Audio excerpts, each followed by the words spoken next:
Okay, gentlemen, you're welcome to another football show. We're going to do a review of the Premier League games that were played today. Of course, the high point was Chelsea, Man City. But first of all, we want to No, that's start. not the high point. The high point is Arsenal winning with red card. Yeah, No, yeah, they I they, they, agree they with you. gave they gave I they agree gave with you. Wolf Yes, received yes. a red Against card against also. against against a lot of odds. Wolf. Our referee, I don't know what Yeah. Premier League referees are smoking, especially That that that Michael that thing is Oliver. not that thing is not. I don't I know know the why funny what thing, Just Michael he yellow gave a Oliver. card. straight red. I don't know what that Michael Oliver is smoking. I don't know. But let's start with This is the Arsenal. Let's start with Arsenal Wolves. Um, I don't know. The bad decision really cost Arsenal, but I respect Arsenal. They remain compact. They didn't allow Wolves to come onto them. They were defensively very solid. And kudos to David Raya. yeah. He made some excellent saves And to keep yeah, Arsenal and in the Partey game. also. And it's Yeah. matches like this. It's matches like this that really make you look like you're serious about the title contention. But Contenders. Yeah. yes, Yeah. exactly. So basically, Arsenal did well. They remained defensively solid until Wolves themselves got a man sent off and it became equal.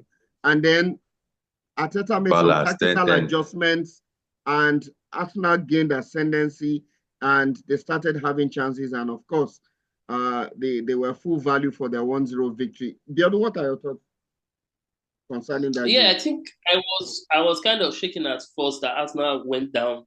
I was quite disappointed with Anthony Taylor. That was not a red card. And he gave a straight red, which in all honesty, any Straight referee supposed to be yellow. can make that decision. But Anthony Taylor is an experienced referee. I did not expect him to be making that mistake. One. Secondly, I did not expect that it's VAR did not call him back to go to the monitor and look at the challenge or challenge that straight red card call and tell the referee, go and look at the monitor. We think it might not be straight card. Look at it again. And if he stands on it, they know that you now know that it's Anthony Taylor that made the on-field decision. But VAR did not even say anything. And they decided to let the red card stand. I think this season is beginning to show that the Premier League has a vendetta against Arteta because they keep causing Arsenal points. Unfortunately, today, Arsenal were able to get the No 3 points. way. But this their bad officiating in Arsenal fixtures is now becoming like an agenda against One too Arsenal. many. So it's quite alarming. And you have VAR, they have VAR in the control room. Just tell, in fact, I feel there should be a law in the Premier League that says any contradictory challenge, just tell the referee to go to the monitor and look. Don't make the decision for the referee. Don't decide whether it's offside or onside or red card. Or just tell the referee, go to the monitor and play what you want to play. Let him make his decision. If it takes 5 minutes, let it take 5 minutes. I agree with you, Biodu. That's the way it Yeah. should be. I agree with you. Allow the referee to make his own judgment. Go to the monitor and take your decision. Exactly, and we know that it's the referee who will blame him after the match. Not this one that you say is VAR from control room. This next match you say is the referee that decided not to. But to be fair, I think kudos Yeah, highly contradictory. Yeah, one good thing about Arsenal is that despite being going a man down, they stuck in there, they held in. I was expecting them to hold on, and I was also expecting them that they should just hold on and get one corner. And you know what they have, the power they have, their jigsaw. That's Corner. to get the goal. So great result, great 3 points. I'm happy they are putting pressure on Liverpool. Let an Slot not come to the Premier League and just think it's an easy road and come your first season and win the title. Yeah, absolutely. Yeah. I agree with you. Warif, what are your thoughts? Arsenal, Wolves. Okay, let me start with the red card. Number one, even though they were going for a counter, but they were still in the Arsenal half.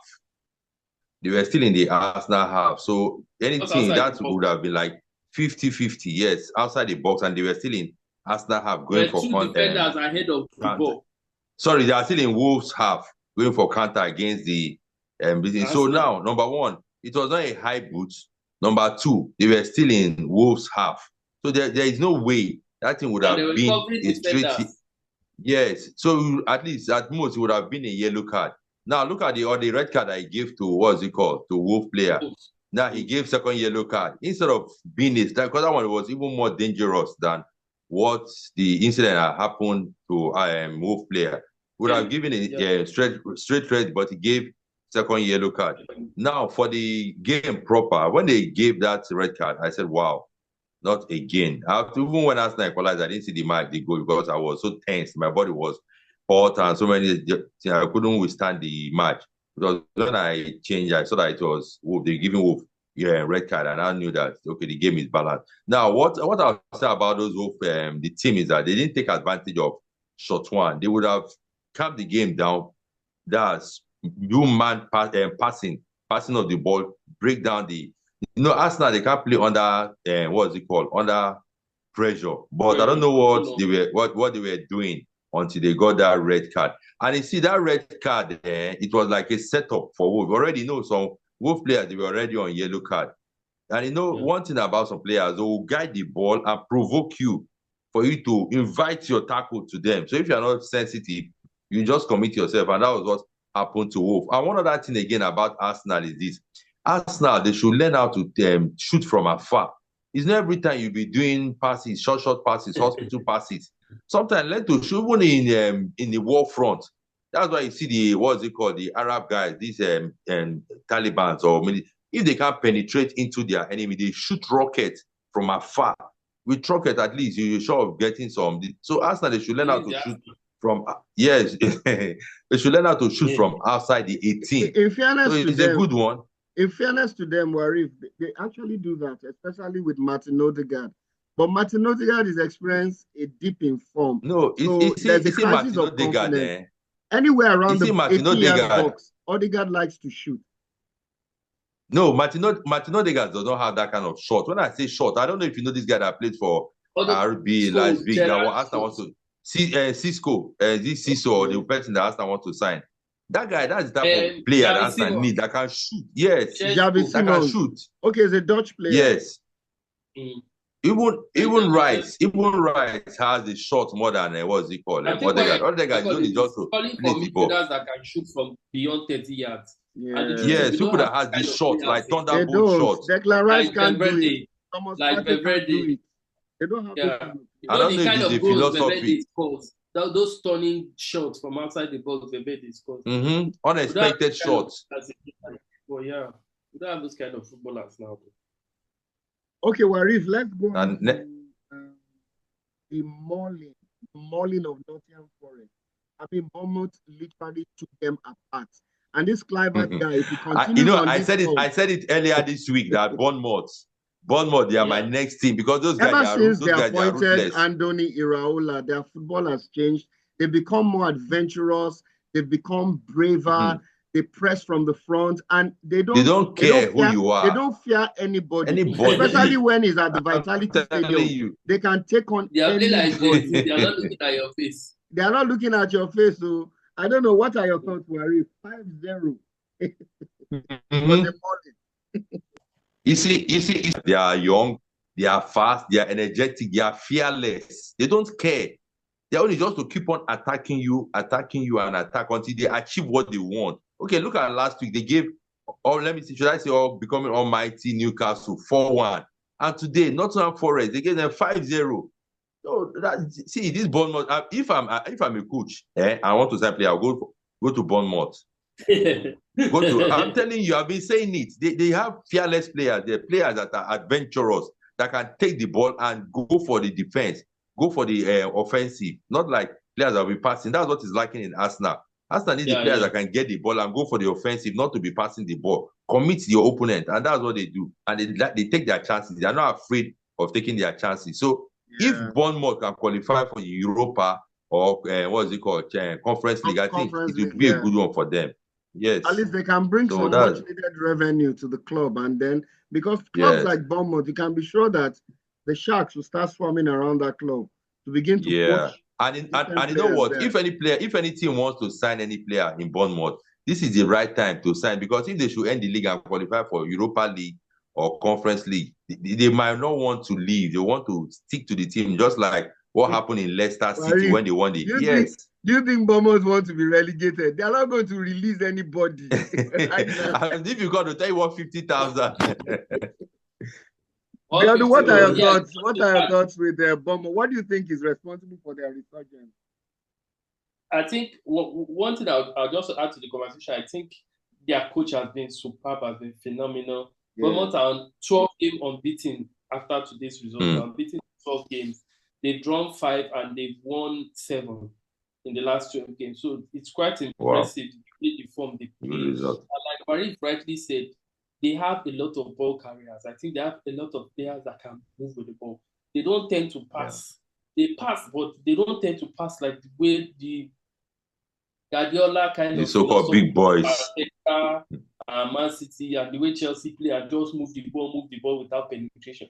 But these Bournemouth taking players, their time, the ball, and they have penetrating players that will go at you, and they play at such a high tempo. That is the fascinating thing about what they play at a very high tempo, and you wonder that from the blast of the whistle. From the blast of the whistle, they play at a very, very high tempo, and that's why big teams find it difficult to beat them this season. Yeah. And when they've not been able to get results, they have not been able to match that tempo. If it was those games that they've been able to lose this season, the tempo was quite low, and that's why they've not been able to get results. Yeah. But games that they've been outstanding, the tempo is quite high. They run for 90 minutes, they mark for 90 minutes, they press for 90 minutes. Always on your face. Their coach is always very aggressive with them at the touchline. Even when they are losing, very aggressive at the touchline. And they are ones that even if you score them, I can guarantee you they don't scare. 90 minutes and they must cover. Yeah, I noticed that too. Especially, and it's something they had gotten used to. When Eddie Howe was their coach, they played something similar to that. But I always look at it that playing at such a high tempo that towards the end of the second half they would tire out. But somehow with the substitutions and everything, they seem to maintain that tempo throughout the game. And like Beldu rightly mentioned, anytime there's a drop off in tempo, they usually draw or lose that game. I think the game rides on the high tempo, the high pressing, the energy. Yeah. How he's able to maintain it, only God knows. They are very, very physically fit, those players. They are used to it. They are used to it. Let's move on to the Liverpool game. Warif, nobody is surprised with that result. Liverpool at Anfield, Ipswich. 5-1. Yeah, I think it was 4-1 at the end of the day. It was. Was it 4-1? 4-1. I think it was 4-1. So no surprises. I think the only reason why Liverpool will end up winning the league is because they keep winning games. They keep winning games. So with the tough teams, with the lower league teams, they keep winning games. Warif, what are your thoughts very quickly? If Liverpool, the only thing that might make Liverpool not to win that league is if maybe they can lose points against Arsenal, City, Chelsea, and Bournemouth. And Arsenal and some other teams, not so far, they take advantage of these losses. I think that's what. But you see, this what's it called? The Liverpool players, they are like already made for the coach. When he came, the players, they were already made. Like Luis Diaz. Yes. So the only thing right now is that just to have that belief and know who and the tactics. If not, it's just like a workman that has the tools and the materials already on ground for you. So what is left for the person is to know how to apply those tools, which tools you are to use and which tools you are not supposed to use at the right time. That's how I see what's it called, Liverpool. It will be very hard right now. It will be very hard for Liverpool to lose any match because they want to play for the coach and they have this belief that they can do it. They are bench, they have the depth. Right now, I would say Liverpool, they have one of the best, if not the best, among the best squad in in EPL. And if I might divert a little, at this point, I've been criticizing Mikel Arteta for some time, but I'll give him kudos because if you watch Arsenal's game, Arsenal doesn't have the bench at all, but Arteta still do well to manage those players, even though it has the risk of the players, because that's what happened to Saka. Accumulated like pressure, putting force on the body, and so when it will come, it will just weigh you down. So I think Liverpool, they have the depth, they have everything, but like the EPL, and again, one thing that might make Liverpool not to win the league is bad officiating. Like what Biodu said, the English ref, they should learn how to go to the monitor, the VAR, to check themselves. Don't not just assume and whatever thing VAR is. It's not just even bad officiating, but their calls are not consistent. They are not just consistency. Yeah. That's just it. Biodu, what are your thoughts? It can be so frustrating sometimes. Liverpool winning at Anfield against Ipswich. I feel so sorry for Ipswich.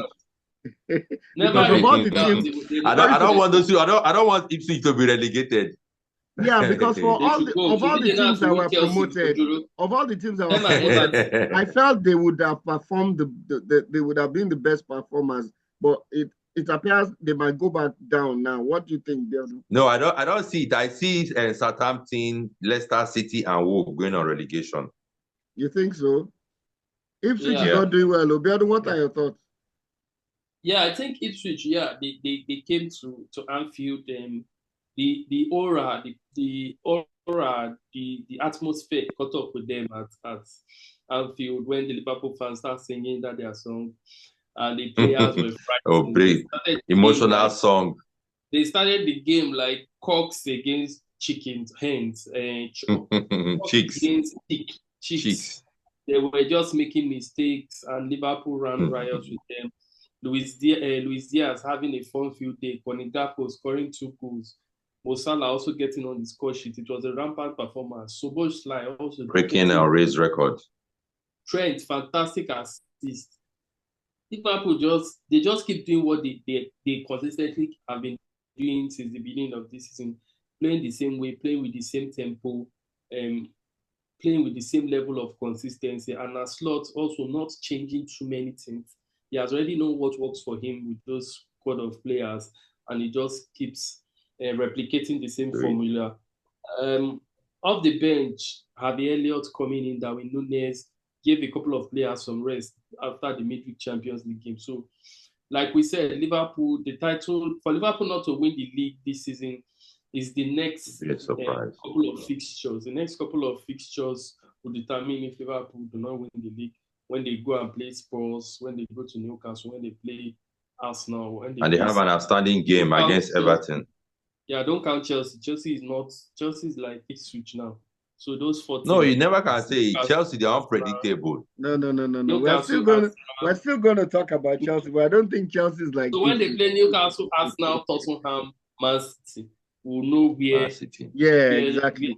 And I want all this to give Liverpool a run for their money. I feel other teams, when they play other teams like Arsenal, Chelsea, Man City, Man United, Newcastle, play better. But when they play Liverpool, they just, I think they just lay down for Liverpool to just take the 3 points.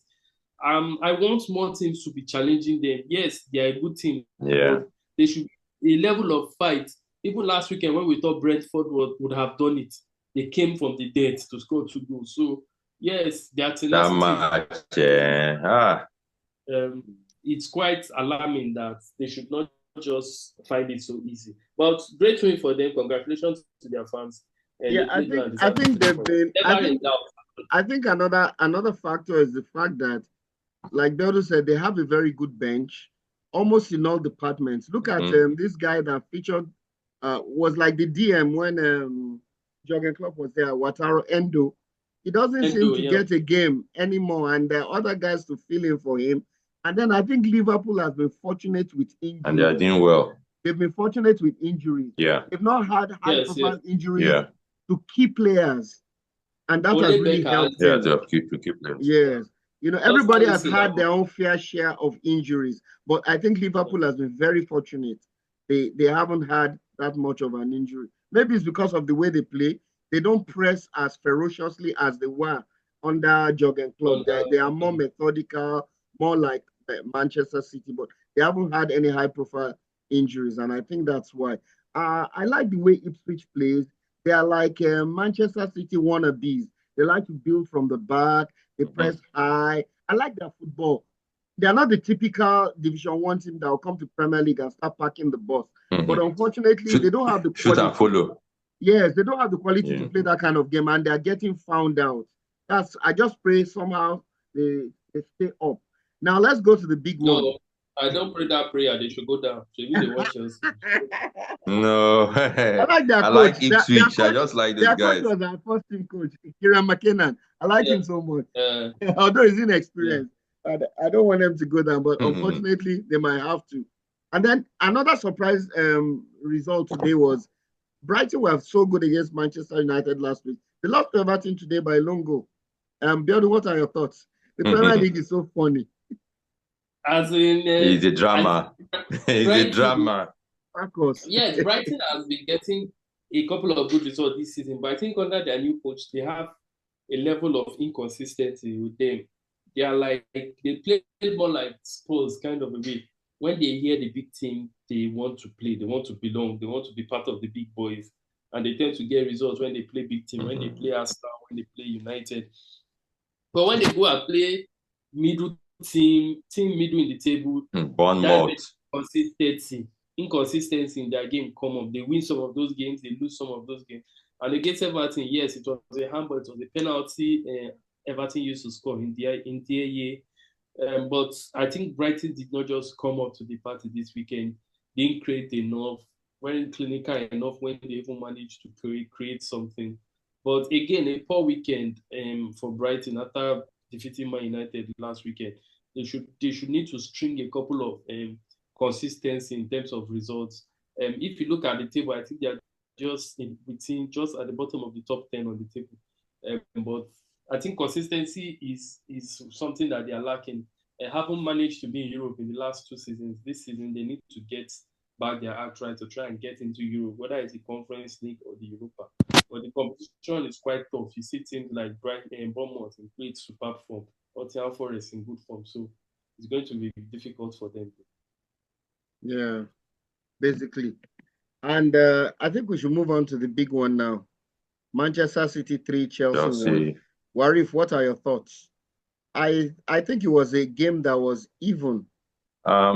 Personally, I thought Chelsea was wasteful. I'm not surprised because that's what I wanted to say. Chances that take their chances. The likes of Jackson, I know what would happen. Yeah, within the first 15 minutes, Chelsea they would have had about 2 or 3 goals, but they didn't take advantage of. Like they were wasteful. The defenders, they were shaking, and Chelsea couldn't take advantage of it. You know one thing about this Manchester City team, or let me say some football team. I don't know. One thing about football, once your chance comes, take advantage of it. Out of 5, you can take about 3 chances. Make good use of it. But once you don't make good use of it, it will turn against you. That's what happened to Chelsea. And also, the coach need to really work on some of the players. It's like Palmer, like Saka to Arsenal. If Palmer is not on, the team, I don't know. Jackson was just there. I don't know what he's doing. I can't really understand. Then Enzo is another good player again, but the coach should work on how to finish the game, finishing off the game. That's just it. If not, Chelsea, they might still drop below because Palmer alone. So what happened if Palmer gets injured? What about what's happened? That means Chelsea, they can't do anything. Like what Arsenal is going through, no Saka, they struggle to create chances. So they should just learn how to take their chances as it comes. And again, the Chelsea goalkeeper, everywhere, if you go all over the internet, social media, they are complaining about the Chelsea goalkeeper. I don't know what's wrong with him. Yeah. Just like Onana last week. Now Onana junior brother now. The small ball Onana is supposed to catch. I don't know if you want to shine or you want to. And sometimes I wonder if those players used to do all these betting games and all those things. Biodu, what are your thoughts? Man City, Chelsea. Yes, I was watching the game and I called it when Chelsea scored that Chelsea would eventually lose the game. You said so. I'm not surprised. They were not playing as if they wanted to win. That was my intuition in the first 15 minutes. They were not playing as if they wanted to win the game. They were playing as if they wanted to draw. So as they got that early goal from that mistake from the Uzbekistan defender, what was his name again? Kusanov. When he made that error that led to the goal by Madueke, I was not surprised. He started behaving like people that don't play football. In fact, Jackson, they just need to see that squad. The truth is that Chelsea squad. They have some people that they should just sell them in summer. Jackson, I think the Chelsea squad is like Arsenal. They lack leadership. Forget leadership. Jackson can never be good. He's not AK. He's not Cross. Jackson can never be good.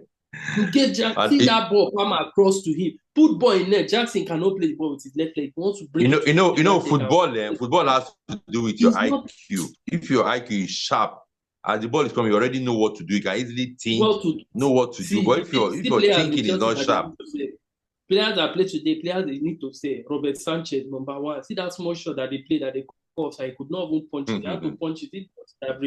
They should say that one. This guy, Nicolas, he should go out of that thing. Jadon Sancho out, Madueke out, Nkunku, that one came in as sub. He did not do anything. What of Nkunku? I'm sharing my screen. For me, these are the areas where I feel they have weaknesses. Chalobah and Cole. Even Chalobah that came back on loan from Crystal Palace has been our best player. And Jackson as well. Chalobah. That's one area where I think they have problems. Sancho, see that small boy, that Uzbekistan boy, Abanus not. That boy was shaking. Sancho should, if it was Hazard would destroy that boy. He's not talk. Hazard would destroy him. Why his waist? What about Neto? Neto did not play. He now brought Neto second half. Neto came in second half. It was already too late. It was already too late. Neto is a big player. Yes, Maresca is a problem. Yes. Maresca is a problem. This central defensive pairing of Chalobah and Colwill, I don't think it works for me. And then you put Jackson in front. Where will the goals come from? Those are the areas where I feel Chelsea is just. Jackson is not. See, Mark Gay. I don't know why he does not play that Mark Gay. And Sanchez too. I think I should sample Sanchez too. They need to be shopping for that one. They should not be playing that Jorgensen. If that one is making a mistake, we will not be upset. If Chelsea does not win their next match, we are already out of the top. We are not qualified for Champions League. We are not qualified for Champions League. Warif, do you know that with Bournemouth's victory today, they are on 40 points. They are level on points with Chelsea. It's just goal difference. Chelsea has 17. They have Champions League. Chelsea is not playing Champions League next season. It's clear. It's clear already. No. And again, don't say so. It's not cut and dry yet. Okay, wait. Who wants to drop? Man City has big form. Look at what Mamouche did. Mamouche, see the way the guy was running right out of that defense. In fact, they said that guy's finishing is mad. They said his finishing is mad. Cucurella and Caicedo are the only good player in Chelsea. Cucurella and Caicedo. I'm telling you, the remaining. Palmer. What about Madueke? You cannot mark. You'll be doing big boy. You will not mark. Is he Palmer? And the coach? And I think Neto should be starting games. I think Neto should be starting games. Palmer, the coach need to talk to him. If not, all this big boy mentality will begin to enter his head. It's beginning to enter his head. Board. And I won't blame you when you will be giving ball to Jackson that cannot score. Will you blame me? He's doing his job. He's a midfielder.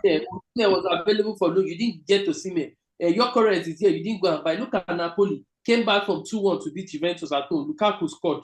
Look at how they fought back. Wow. Our own. We just play. And the most annoying part of this Chelsea match was that Man City played in Champions League midweek. The players are tired. We didn't play anything. For 1 week. I heard PSG, they came from 2 goals down to beat Man City 4-2. And Man City have not been in good form. They have not been in good form. People have been coming back. Look at their performance against PSG. Look at their performance against PSG. That wasn't a fantastic PSG side. And they took Manchester City apart. Mm-hmm. From 2-0 down to 4-2. You give Jadon Sancho ball, you just be doing the ball like this. And this they are passing. Take players on, for God's sake. Take players on. But Biodo, do you think they really need Garnacho? For the offensive. Biodo, what do you think? Do you think they need Garnacho? Garnacho is not our problem. That one is another problem. We don't want that one. That one is not who we are. See Kvaratskhelia, that is the player who would have gone to buy. They allowed him to go to PSG. Kavinsha Kvaratskhelia, Maggio. Somebody that is a magician. See, the truth about the whole thing is that every club has their challenge. Let him run. That is Garnacho. Put ball in front, let him run. We need someone that can dribble like Hazard. Someone that can dribble the ball. Madueke cannot dribble the ball. The only club that I can boastfully say they don't have more challenge is Liverpool. I'm telling you, Liverpool. I'll say other clubs they have issues. And you know the funny thing, Warif. Yeah. Yes. The funny thing is that Liverpool changed coaches someone who had been successful left, and a new person came who was not even familiar with the Premier League. So everybody felt but the structure. Arne Slot will use this season to settle. But against but instead he's still flying. He just started, he hit the ground running, and he's just flying. Running. Yeah, so yeah. And after the match, my coach was shaking Guardiola and was smiling. He's his boss now. What will he do that? His sportsmanship. That's his mentor. Sportsmanship. Guardiola is his boss. We have not the only coach that cannot shake a fellow coach is Mourinho. Mourinho does not mind, just bullshit. The last time Chelsea won Man City. The last time Chelsea won Man City was the Champions League final in 2021. In the last 4 years, you have played Man City. Yeah. That Kai Havertz scored, I think. Yes. In the last 4 years, we have not won Man City. Yeah. We have not won it. It's annoying. Okay, so Arsenal is playing City. As we round up, let's quickly talk about that game. What do you think, Warif? Arsenal City. City is a team bouncing back. City should respect themselves. They should allow Arsenal to play. They should respect themselves. My only fear for the Arsenal squad is Martinelli. Martinelli, when he's playing, he puts his face down and be running like Pius Ikedia. He does not raise his face up to look at where the position of the player. Apart from Martinelli, I don't have issues in this Arsenal squad. And another thing, Kai Havertz should learn how to deliver, take advantage. Well, Kai Havertz is good in the air, but let's say it's good. But one thing about Arsenal, they can crack any defense. It's just that we don't have good striker. If we have somebody like Victor, is it Victor Crocker? What's that his name? That guy is aggressive. If that guy was in Arsenal, that guy can bulldoze pass through any defense. So I just pray that Arsenal will come out, even if it's 1-0 or 2-1. My prayer is that Arsenal don't play defensively.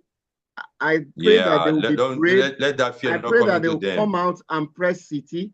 And I feel if they press City well enough, City is forced to be conceding set pieces. One area where I feel City will have problem against Arsenal is corner kicks. Defending those Arsenal corners. Arsenal are just bullies when it comes to their corner kicks. Gabriel Magalhaes, that one has scored 5 goals. It's like they've turned it into penalty now. And it seems like Guardiola wants to be using this Marmoush and Haaland together. I was thinking he would play them separately, but let's see what happens in that game. What are your thoughts, Biodu? Arsenal, Man City, next week. I think it's next week Sunday. I think it's going to be a very interesting game. The Godfather against the Godson. Godson.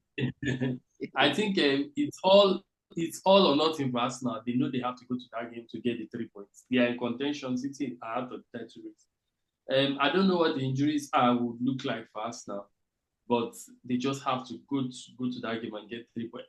I don't know how they want to do it, by hook, by crook, if it's by cheating or by anyhow. Ojoro. They need to get the 3 points. Then anything outside the 3 points, they're out of the title. So they need to win that game. I wanted to ask you, Warif, I wanted to ask you, Zinchenko, is he injured or is it just tactically he has not? No, he's okay now. He's okay, and even Dortmund, they are coming for him. They want to sign him. He has not played for Arsenal in a long while. He's a defensive calamity. The problem with Zinchenko is that he's a defender, but you drift forward into the midfield, you'll not be able to return. And forget his position. If you see the way Cucurella goes forward, you overdo things. Back and go and cover his position. But Zinchenko is over Mr. Overdo. He wants to overdo, but the guy is good shot, but does not know how to return.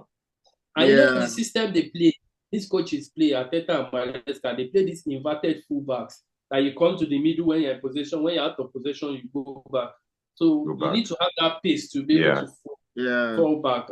And I think he doesn't have the luxury of Rodri's presence. I think players like Rodri would cover for his inefficiencies, but now that Rodri is not there, there's no one that can really, when he goes forward and there's space behind him that the opposition can attack. The intelligence of a player like Rodri would cover for him. There's nobody like that, so he gets ruthlessly exposed. I guess that's why I don't think Arteta can take any risk on him anytime now.